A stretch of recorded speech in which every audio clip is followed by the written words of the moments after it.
हमने बेसिकली दो पॉइंट पढ़े थे, दो टॉपिक पढ़े थे एक्चुअली। पहला है कि रिसोर्सेज ऑफ कॉन्स्टिट्यूशन, कि हमने किन किन कंट्रीज की क्या क्या क्वालिटीज हमारे इंडियन कॉन्स्टिट्यूशन में अडॉप्ट करी है।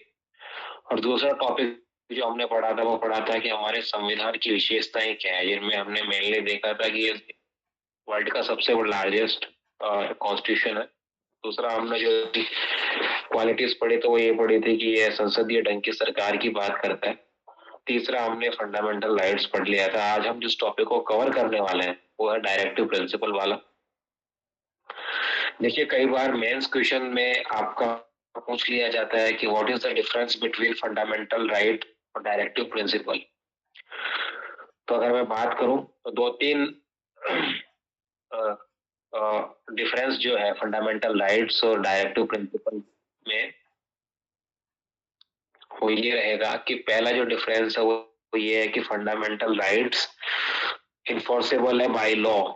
अगर इनका वायलेशन होता है तो आप आर्टिकल 32 और 226 सुप्रीम कोर्ट और as well as high court में जाकर आप इनको इन्फोर्स करवा सकते हो। लेकिन डायरेक्टिव प्रिंसिपल्स की रिगार्डिंग ऐसी आपके पास कोई सुविधा नहीं है कि अगर डायरेक्टिव प्रिंसिपल स्टेट के द्वारा फुलफिल नहीं किए जाते हैं तो आप उनको फुलफिल करवाने के लिए, उनको इन्फोर्स करवाने के लिए आप कोर्ट में जा सकते हो। तो पहला मेजर डिफरेंस हो गया कि फंडामेंटल राइट्स जो है वो एनफोर्स बाय लॉ है, और जो डायरेक्टिव प्रिंसिपल्स है वो आप उनको बाय लॉ एनफोर्स नहीं करवा सकते। दूसरा जो एलिमेंट इनमें आता है, डिफरेंस इनमें जो आता है वो ये आता है कि फंडामेंटल राइट्स जो है वो स्टेट की पावर को रिड्यूस करता है। यानी कि स्टेट गवर्नमेंट या फिर स्टेट जो हमारा, चाहे वो सेंट्रल गवर्नमेंट हो या फिर स्टेट गवर्नमेंट हो, उनकी जो पावर्स दे रखी है उनको कम करता है, रिड्यूस करता है। जबकि डायरेक्टिव प्रिंसिपल्स जो है वो स्टेट गवर्नमेंट को पावर प्रदान करते हैं कि वो एक वेलफेयर स्टेट के रूप में वहां की पब्लिक जनता के लिए नीतियां बनाए। ठीक। तीसरा आप डिफरेंस इसमें पार्ट के अकॉर्डिंगली कर सकते हैं कि इसको प्रोविजन जो है पार्ट ए में दे रखा है, इसको पार्ट 4 में मेंशन कर रखा है। तो इस तरीके से इनमें डायरेक्टिव प्रिंसिपल और फंडामेंटल राइट्स में ये मेजर डिफरेंस आपको देखने को मिलते हैं। लेकिन हम क्वालिटीज ऑफ कॉन्स्टिट्यूशन पढ़ रहे हैं, इसलिए हमको डायरेक्टिव प्रिंसिपल्स को डिटेल्स में पढ़ना पड़ेगा कि क्यों डायरेक्टिव प्रिंसिपल्स को इंडियन कॉन्स्टिट्यूशन में रखा गया। देखिए, भारतीय संविधान के भाग 4 में कुछ ऐसे निर्देशों का उल्लेख है जिन्हें पूरा करना राज्य का पवित्रतम कर्तव्य माना गया है। उन्हें राज्य के नीति निर्देशक तत्व कहा जाता है। इन नीति निर्देशक तत्वों को भारतीय संविधान में उपबंधित करने की प्रेरणा मुख्यतः आयरलैंड के संविधान से ली गई है। यानी कि अपन ने कल देख लिया था कि रिसोर्सेज में हमने पढ़ लिया था कि कौन आयरलैंड के डायरेक्टिव प्रिंसिपल्स कौन सी कंट्री से लिए गए हैं। तो डायरेक्टिव प्रिंसिपल्स आयरलैंड से लिए गए हैं। और कौन सी चीजें आयरलैंड से अडॉप्ट करी गई है, तो राज्यसभा में व्यक्तियों का जो मनोनयन है या 12 मेंबर्स अपॉइंट करते हो राज्यसभा में, उनको भी आयरलैंड के कॉन्स्टिट्यूशन से अडॉप्ट किया गया है। और तीसरी चीज जो आयरलैंड से ली गई है वो है राष्ट्रपति का निर्वाचन की जो प्रोसेस है वो भी अपन ने आयरलैंड से ही अडॉप्ट करी है। ठीक। अब अपन चलते हैं आगे।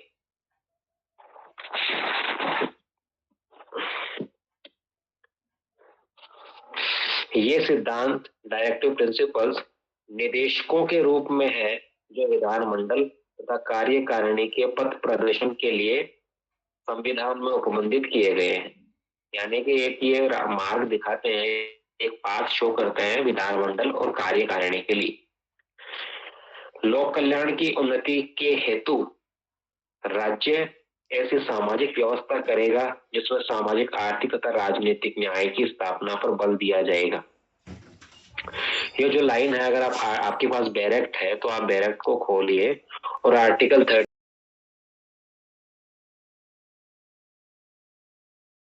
की एक आप सोसाइटी में जो है सोशियल, इकोनॉमिक और पॉलिटिकल जस्टिस को आप एस्टेब्लिश करेंगे। तो मेनली ये जो लाइन है आर्टिकल 38 से ली गई है। इसके अंतर्गत मुख्य रूप से धन तथा उत्पादन के साधनों का न्यायोचित वितरण, बालकों के लिए निःशुल्क और अनिवार्य प्राथमिक शिक्षा, ये जो है आर्टिकल 45 हो गया आपका।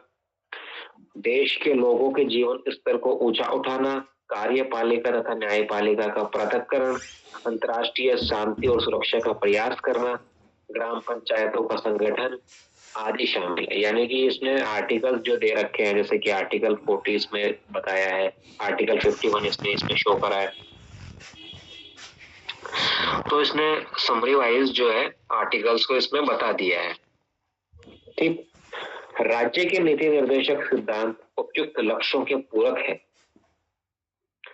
राज्य इन्हीं नीति निर्देशक तत्वों का पालन करके भारतीय संविधान की प्रस्तावना में कल्पित एक कल्याणकारी राज्य की स्थापना कर सकता है। अब देखिए मेन इसने अब बात करी है कि स्मरणीय है कि इन सिद्धांतों के द्वारा नागरिकों को कोई विधिक अधिकार नहीं दिया गया। जैसे मैंने आपको स्टार्टिंग में बता दिया था कि एनफोर्स बाय लॉ नहीं है। आप इनके ब्रीच के इनका अगर वायलेशन होता है, इनको स्टेट गवर्नमेंट या सेंट्रल गवर्नमेंट फुलफिल नहीं करती है या इनके लिए कोई लॉज नहीं बनाती है, तो आपके पास ये राइट नहीं बचता कि आप इनको एनफोर्स कराने के लिए कोर्ट जाए। जबकि मूल अधिकार को यह श्रेय प्राप्त है। दूसरे शब्दों में, यदि राज्य इन लक्ष्यों को पूरा करने में असफल होता है या उसे पूरा करने का प्रयास नहीं करता, तो किसी भी नागरिक को यह अधिकार नहीं है कि राज्यों द्वारा उनके कार्यान्वयन के लिए न्यायालयों से आदेश प्राप्त कर सके। मैंने आपको पहले ये चीज एक्सप्लेन कर दी। यह उपबंध वास्तव में नैतिक आदर्शों के रूप में है और यह आशा की जाती है कि राज्य इन निर्देशों का पालन करना अपना परम कर्तव्य समझेगा। यानी कि ये खुद स्टेट पे है, खुद अगर स्टेट करना चाहे तो करें, अदरवाइज जनता के पास से कोई भी राइट नहीं है कि इनको फुलफिल करवाने के लिए आप कोर्ट में कोई पिटीशन दायर कर सकते हैं। लेकिन कई बार आर्टिकल 21 का इंटरप्रिटेशन करते समय सुप्रीम कोर्ट ने जो डायरेक्टिव प्रिंसिपल्स में आपको जो दिए गए हैं प्रिंसिपल्स, उनको आर्टिकल 21 में मानते हुए उन्हें भी फंडामेंटल राइट बना दिया है। जैसे कि आप इसमें दे रखा है बालकों से रिलेटेड प्रोविजन है, तो आर्टिकल 21A बाद में बना दिया, प्रोविजन बना दिया। फंडामेंटल राइट में भी ये एक क्लोज आर्टिकल डाल दिया और 45 में भी एक प्रोविजन डाल दिया कंपल्सरी एजुकेशन से रिलेटेड। एनवायरमेंट से रिलेटेड जो प्रोविजन है डायरेक्टिव प्रिंसिपल्स के, तो सुप्रीम कोर्ट ने आर्टिकल 21 के अंडर में उनको एक फंडामेंटल राइट का रूप दे दिया। तो बहुत सारे ऐसे डायरेक्टिव प्रिंसिपल्स आपको देखने के लिए मिलेंगे जिनमें सुप्रीम कोर्ट ने आर्टिकल 21 के अंडर में उनको इंटरप्रेट किया है। ठीक। इसका तात्पर्य यह नहीं है कि इन निर्देशों का पालन करना राज्यों की इच्छा पर निर्भर करता है और इसी आधार पर इनकी आलोचना भी की गई है कि इनके पीछे कोई ऐसी शक्ति निहित नहीं है जिसके भय से राज्य इनका पालन करेंगे। लोकतांत्रिक व्यवस्था में जनता का न्यायालय उच्चतम न्यायालय होता है, जिसके प्रति जनता के प्रतिनिधि उत्तरदायी होते हैं। यदि राज्य इन निर्देशों की अवज्ञा करता है तो जनता अपने मताधिकार का समुचित प्रयोग करके उस सरकार को बदल सकती है। यानी कि आपके पास ये राइट नहीं है कि आप इनको एनफोर्स करवाने के लिए सुप्रीम कोर्ट या हाई कोर्ट जाए।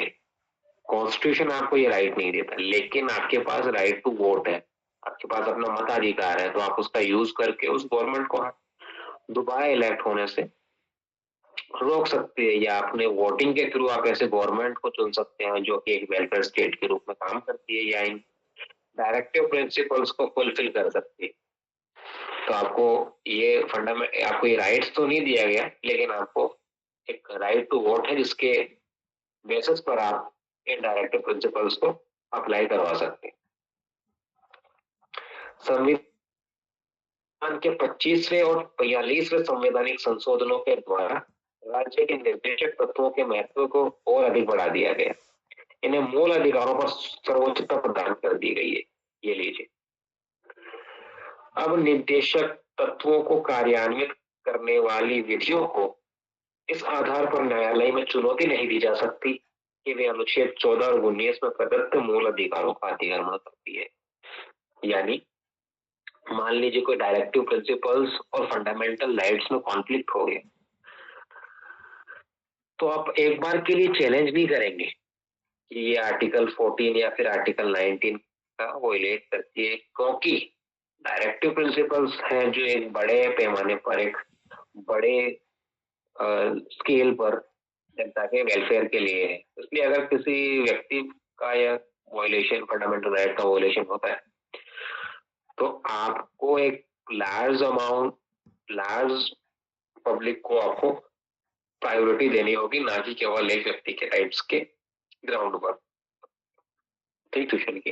अब तक अपन ने 4 क्वालिटीज पढ़ ली है। पहली क्वालिटीज है सबसे बड़ा संविधान यही है। दूसरी क्वालिटी है कि हमने संसदीय ढंग की सरकार को अपनाया है। तीसरी इसकी विशेषता फंडामेंटल राइट, जैसा कि आपको स्क्रीन पे शो हो रहा होगा। फिर आपका है डायरेक्टिव प्रिंसिपल। हमने फिर ये पढ़ लिया था कठोर और लचीला वाला, हम अब देख रहे हैं। सबसे लंबा हमने देख लिया था कठोर और लचीला जो है वो हम अब पढ़ने वाले हैं, यानी कि नम्यता तथा अनम्यता का अनोखा मिश्रण।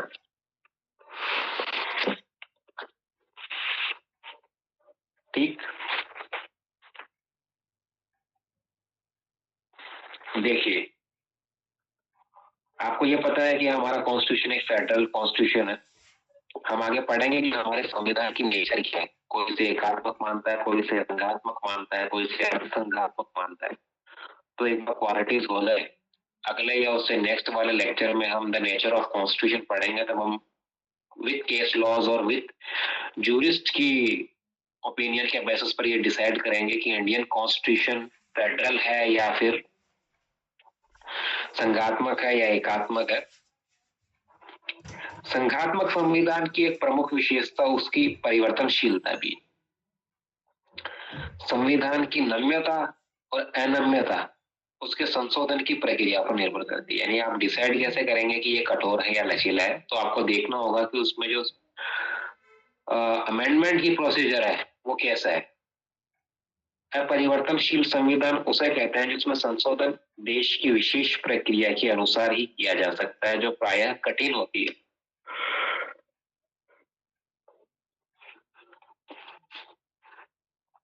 संविधान देश की सर्वोच्च विधि है, ये तो आपको पता ही है।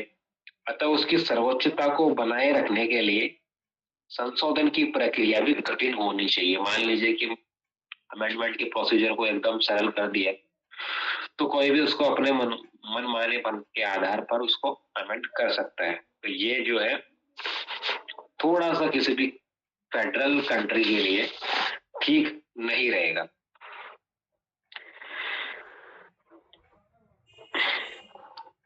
किंतु इसका यह अर्थ नहीं है कि संविधान में किसी भी दशा में परिवर्तन हो ही नहीं सकता। संविधान किसी देश की जनता के लिए बनाया जाता है, अतः उसकी आवश्यकताओं के अनुसार उसमें समय समय पर परिवर्तन करना भी आवश्यक है। बिल्कुल, एक बहुत अच्छा कोट चलता है कि the changes is the rule of nature. Constitution जब लागू हुआ 1950 में, तो उस वक्त कौन सी कंडीशंस थी, आज 75 इयर्स के बाद में कौन सी कंडीशंस हैं। तो 76 इयर्स का एज वो गैप आया है। तो उस टाइम की कंडीशंस, सर्कमस्टांसेस अलग थे, आज के सर्कमस्टांसेस अलग है, इसलिए अमेंडमेंट होना बहुत जरूरी हो जाता है। भारतीय संविधान एक लिखित संविधान होते हुए ये भी काफी परिवर्तनशील संविधान है। संविधान में केवल कुछ ही उपबंध ऐसे हैं जिनमें परिवर्तन करने के लिए एक विशेष प्रक्रिया का अनुसरण किया जाता है। अगर आप सेक्शन पढ़ेंगे, आपका शायद 368 सेक्शन है, वो बेसिकली अमेंडमेंट के बारे में बात करता है। तो उसमें सेक्शन में ही आपको बता दिया है कि कौन से ऐसे प्रोविजन या कौन से ऐसे पार्ट्स हैं जिनमें आपको अमेंडमेंट करने के लिए एक विशेष स्पेशल प्रोसीजर की जरूरत पड़ेगी, जिसमें राष्ट्रपति के इलेक्शन से रिलेटेड है, सुप्रीम कोर्ट से रिलेटेड प्रोविजंस है, पार्ट 7 और इस तरीके से दो तीन लगभग 5 से 6 आपको सेक्शन, आपको आर्टिकल और पार्ट्स दे रखे हैं, जिनमें आपको अमेंडमेंट करने के लिए एक स्पेशल प्रोसीजर की आवश्यकता पड़ती है। जबकि अधिकतर उपबंधों में संसद द्वारा साधारण विधि पारित करके ही परिवर्तन किया जा सकता है। यहाँ तक कि संशोधन की विशेष प्रक्रिया भी विश्व के अन्य संघात्मक संविधानों की अपेक्षा अधिक सरल है। भारतीय संविधान के निर्माताओं ने अनम्यता के साथ साथ आवश्यकता के अनुसार नम्यता को भी स्थान देकर बड़े ही सूझबूझ का कार्य किया है। कहने का मतलब ये हुआ कि अगर आपको कॉन्स्टिट्यूशन में अमेंडमेंट करना है तो कुछ प्रोविजंस तो ऐसे हैं जिनमें, कुछ आर्टिकल्स, कुछ पार्ट तो ऐसे हैं जिनमें अगर आपको अमेंडमेंट करना है तो आपको एक स्पेशल प्रोसीजर की आवश्यकता पड़ेगी। लेकिन कुछ ऐसे प्रोविजन और पार्ट्स भी हैं जिनमें अगर आपको अमेंडमेंट करना है तो आप साधारण बहुमत के आधार पर भी अमेंडमेंट कर सकते हैं। कुछ प्रोविजन ऐसे हैं जिनमें स्टेट लेजिस्लेचर्स की भी कंसेंट की जरूरत पड़ती है, जबकि कुछ ऐसे हैं जिनमें स्टेट लेजिस्लेचर की जरूरत नहीं पड़ती, केवल पार्लियामेंट के बेसिस पर ही काम हो जाता है। तो अलग अलग संशोधन के लिए अलग अलग प्रोसीजर का उपबंध हमारे कॉन्स्टिट्यूशन में किया गया है। ठीक, जस्ट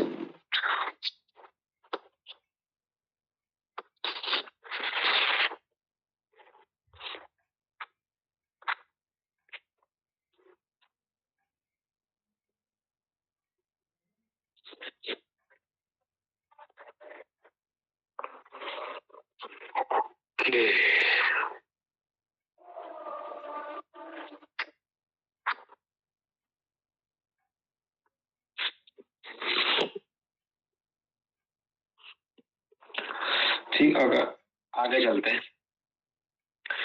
संविधान के संशोधन की प्रकृति के बारे में पंडित नेहरू का एक स्लोगन आता है, ये आप रहने दें।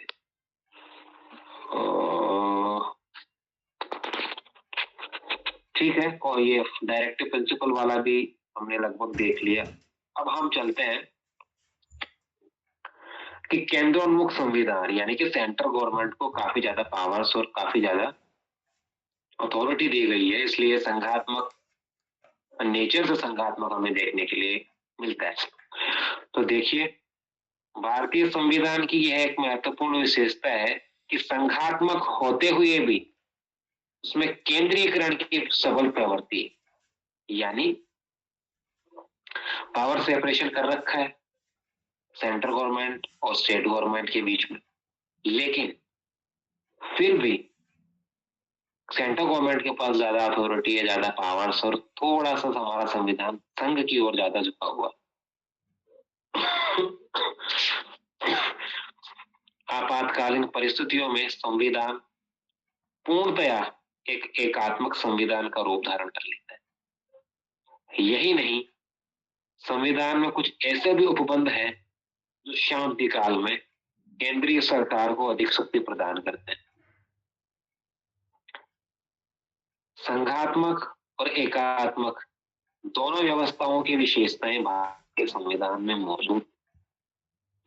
जहां तक संघात्मक संविधान का प्रश्न है, उन उपबंधों में परिवर्तन केंद्रीय तथा राज्य दोनों सरकारों की ही सहमति से हो सकता है। किंतु भारत की ऐतिहासिक पृष्ठभूमि तथा अन्य संविधानों के संचालन में हुई कठिनाई को देखकर संविधान निर्माताओं ने संविधान में कुछ ऐसे उपबंधों का समावेश किया है जिनसे निसंदेह रूप से केंद्र को राज्य की अपेक्षा अधिक शक्ति प्राप्त हो जाती है, जैसे कि इमरजेंसी प्रोविजन।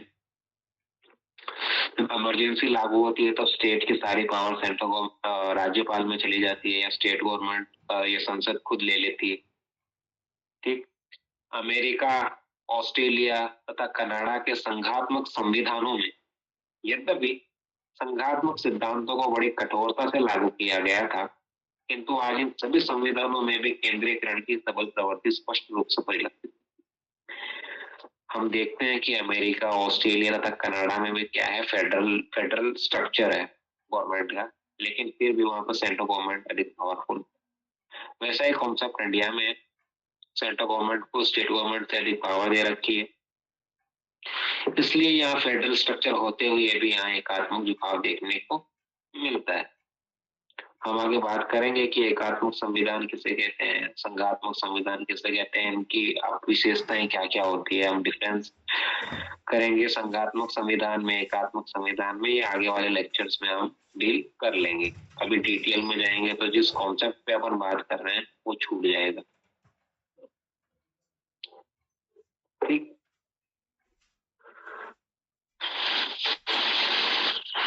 ये ले। इसी कारण संविधान में ऐसे उपबंधों को समाविष्ट किया गया है जिनके फलस्वरूप केंद्र राज्यों से अधिक शक्तिशाली है। विभिन्न राज्यों के हितों की अपेक्षा समस्त देश का हित सर्वोपरि है। सारे देश की सुरक्षा तब हो सकती है जब देश की सारी शक्ति विभिन्न राज्य सरकारों में निहित न होकर केंद्रीय सरकार में निहित। इस प्रकार भारतीय संविधान ने घिसे पिटे संघात्मक संविधान के सिद्धांतों को अपनी परिस्थितियों को अनुकूल किंचित परिवर्तित करके अपनाया है, जो सर्वथा उचित। यानी ना तो हमारा संविधान संघात्मक है, ना ही एकात्मक है। सर आइवर जेनिंग्स इसे अर्ध संघात्मक मानते हैं। हम आगे केस लॉज भी देखेंगे, अम्बेडकर साहब का कोर्ट्स भी देखेंगे, उनका क्या कहना है। अम्बेडकर साहब का कोर्ट चलता है कि हमारा जो संविधान है वो संघात्मक है, लेकिन आपातकाल में ये एकात्मक हो जाता है। ठीक, नेक्स्ट हमारे जो कॉन्स्टिट्यूशन की विशेषता है वो है वयस्क मताधिकार, एडल्ट फ्रेंचाइज इसे कहते हैं। तो इसको देखते हैं। प्रजातंत्रात्मक सरकार जनता की सरकार है। देश का प्रशासन जनता के चुने हुए प्रतिनिधियों के द्वारा किया जाता है। इसी उद्देश्य की पूर्ति के लिए संविधान प्रत्येक वयस्क को मताधिकार का अधिकार प्रदान करता है, जिसका प्रयोग करके वह अपने प्रतिनिधियों को देश का प्रशासन चलाने के लिए संसद तथा राज्य विधानमंडलों में भेजता है। भारत का प्रत्येक वयस्क नागरिक, वह चाहे स्त्री हो अथवा पुरुष, यदि 18 वर्ष की आयु का हो चुका है तो उसे निर्वाचन में मतदान करने का अधिकार प्राप्त है। यानी कि राइट टू वोट जो है केवल सिटीजन ऑफ इंडिया को दिया गया है।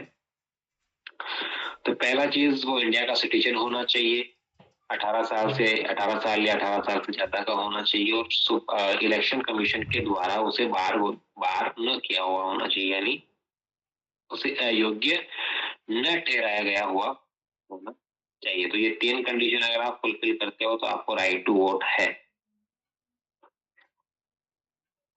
ठीक, अंग्रेजों के समय में प्रचलित सांप्रदायिक मताधिकार की प्रणाली को समाप्त करके, आपको नॉलेज में होगा 1909 का जो एक्ट था उसमें मुसलमान और हिंदुओं के बीच में वोटिंग को लेकर डिफरेंशिएट कर दिया गया था, जहां एक कम्युनिटी को अधिक राइट्स दिए गए थे वोटिंग के रिगार्डिंग और एक कम्युनिटी को उनसे कम राइट्स दिए गए थे वोटिंग के रिगार्डिंग। लेकिन अब जो वर्तमान में जो राइट है वो किसी भी रिलीजन के बेसिस पर नहीं है। आपको केवल 3 कंडीशन फुलफिल करनी होगी और आपको, अब चाहे किसी भी कम्युनिटी से हो, किसी भी कास्ट से हो, आपको राइट वोटिंग का सेम राइट है। ठीक, शासन के प्रति जनता में दृढ़ विश्वास उत्पन्न करने के लिए सम्यक राजनीतिक चेतना का उद्बोधन कर शासन में जनता का सहयोग प्राप्त करना ही लोकतंत्र का आधार है। ये हो गया आपका एक विशेषता वयस्क मताधिकार। अब हम चलते हैं जो नेक्स्ट जो क्वालिटी है हमारे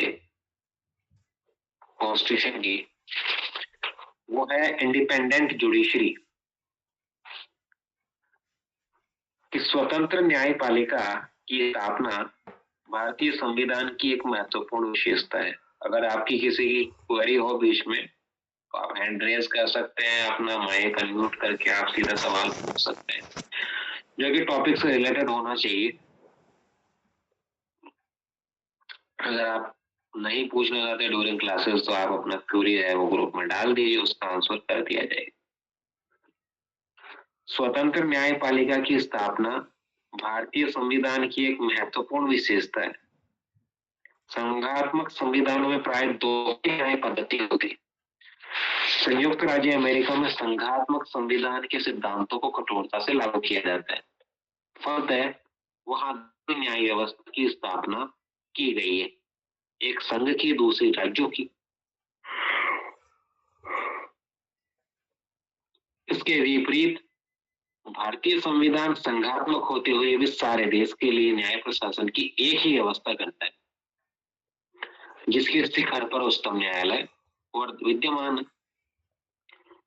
उच्चतम न्यायालय के निर्णय देश के समस्त न्यायालयों के ऊपर बाध्यकारी है। यानी आपको पता है कि सुप्रीम कोर्ट में अगर डिसीजन आ गया तो जब तक कि आप राष्ट्रपति के पास नहीं जाते वो फाइनल होता है। राष्ट्रपति के पास आप या तो आप उसको रिवीजन कीजिए, अगर कोई जजमेंट आ गया तो आप रिवीजन में जा सकते हैं सुप्रीम कोर्ट में, या आपकी कोई कन्विक्शन हो गई है तो आप मर्सी पिटीशन के लिए राष्ट्रपति के पास जा सकते। लेकिन आपका जजमेंट कोर्ट में फाइनल हो गया, उसकी फिर कोई अपील नहीं हो, कहने का मतलब ये। ठीक। संघात्मक संविधान में स्वतंत्र न्यायपालिका का मुख्य कार्य केंद्र तथा राज्यों के बीच विवादों को निपटाना होता है। मान लीजिए सेंट्रल गवर्नमेंट और स्टेट गवर्नमेंट के बीच डिस्प्यूट था, तो उसको निपटाने का जो ओरिजिनल जुरिडिक्शन है सुप्रीम कोर्ट का वो यही है। हम देखेंगे आर्टिकल 131 131 इस बारे में ओरिजिनल जुरिडिक्शंस के बारे में बात करते हैं। इसलिए उच्चतम न्यायालय को संविधान का संरक्षक कहा गया है। देश के विधानमंडलों द्वारा बनाई गई विधियों को उच्चतम न्यायालय असंवैधानिक घोषित कर सकता है यदि ये विधियां संविधान के किसी उपबंध के असंगत हैं। उच्चतम न्यायालय द्वारा किया गया संविधान के उपबंधों का निर्वचन अंतिम होता है। यानी आपको पता है इंटरप्रिटेशन कौन करता है? इंटरप्रिटेशन सुप्रीम कोर्ट का काम। स्वतंत्र न्यायपालिका का दूसरा महत्वपूर्ण कार्य नागरिकों के मूल अधिकारों की संरक्षा करना होता है। ये तो पता ही है, सेफगार्ड करती है फंडामेंटल राइट्स को। भारतीय संविधान में नागरिकों को अनेक मूल अधिकार प्रदान किए गए हैं। संविधान में इन अधिकारों का उल्लेख महत्वहीन होगा यदि इनकी सुरक्षा के लिए कोई समुचित व्यवस्था नहीं की गई। आपका फंडामेंटल राइट का वोलेशन हो गया, आप स्टेट गवर्नमेंट को कह रहे हो कि साहब ये तो मेरा फंडामेंटल राइट है, और आपको कहता है स्टेट गवर्नमेंट की काहे का फंडामेंटल राइट, मैं नहीं मानता किसी फंडामेंटल राइट को, जवाब दे। उसको सेफगार्ड करने के लिए आपके पास कोई ऐसा इंस्टीट्यूट तो होना चाहिए जिसका आप दरवाजा खटखटा सको कि भाई साहब हमारे फंडामेंटल राइट का वोलेशन हुआ और आप उसको सेफगार्ड की। तो हमारे जो कॉन्स्टिट्यूशन में ये काम दिया गया है इंडिपेंडेंट जुडिशरी को। ठीक। भारतीय संविधान ने इस पुनीत कार्य को संपादित करने का कर्तव्य भारत के उच्चतम न्यायालय को सौंपा है। इस प्रकार उच्चतम न्यायालय न केवल संविधान का व नागरिकों के मूल अधिकारों का भी संरक्षण तथा जागरूक प्रहरी है। जनता को समान न्याय देने के लिए न्यायपालिका का कार्य करने के दबाव और नियंत्रण से स्वतंत्र होना अति आवश्यक। स्वतंत्र न्यायपालिका प्रजातंत्र की आधारशिला है। अतएव संविधान में न्यायपालिका को बिल्कुल स्वतंत्र रखा गया है, जिससे यह निष्पक्ष निर्भयतापूर्ण न्याय दे। इसलिए न्यायपालिका को केंद्र तथा राज्य दोनों में से किसी एक के भी अधीन नहीं रखा गया है। इस दृष्टि से भारत की न्यायपालिका, जिसके शिखर पर उच्चतम न्यायालय अधिष्ठित है, संसार की सभी न्यायपालिकाओं की अपेक्षा सुदृढ़ एवं शक्तिशाली है और वह प्रजातांत्रिक व्यवस्था के सर्वथा अनुकूल है। कल जो टॉपिक लेंगे हम, अभी एक दो क्वालिटीज और बच रही है, दो क्वालिटीज और बच रही है। उसके बाद में हम जो है अगला टॉपिक पीएमएल से रिलेटेड है उसको डील करेंगे। इंटरनेट कनेक्शन की वजह से थोड़ा सा टाइम चला गया, कोई बात नहीं, इसको हम कल कवर कर लेंगे।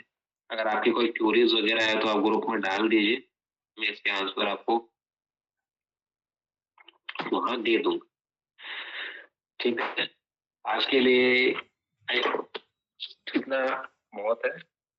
हम कल दोबारा 9 से हमारा 9:40 का टाइमिंग रहेगा, जिसमें हम मेनली ये 2 टॉपिक